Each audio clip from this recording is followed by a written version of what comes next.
और राधेश्याम, बहुत बार डिस्कशन में एक पॉइंट आता है कि व्यक्ति का जो सम्मान है वो उसकी उम्र से होना चाहिए या उसके ज्ञान से।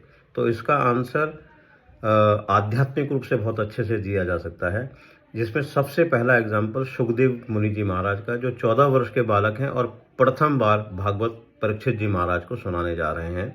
और वहाँ पर उनके पिता वेदव्यास, उनके पिता पराशर मुनि, और पराशर मुनि के पिता शक्ति तो खैर नहीं है, शक्ति के पिता वशिष्ठ जी महाराज वहाँ पे हैं, गौतम, अत्रि, अन्य बहुत सारे ऋषि वहाँ पे मौजूद हैं। और जैसे ही वो प्रांगण में आते हैं, सभी उनके सम्मान में खड़े हो जाते हैं उस 14 वर्ष के बालक में।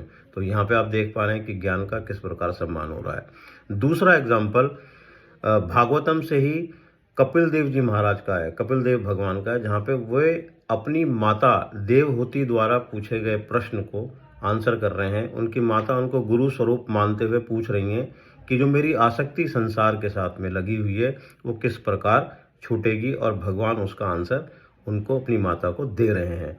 तो यहाँ पे आप देख पा रहे हैं कि ज्ञान किस प्रकार से सम्मानित हो रहा है, चाहे वे अपनी माता के द्वारा हो और चाहे वो अन्य बड़े बड़े ऋषियों के द्वारा।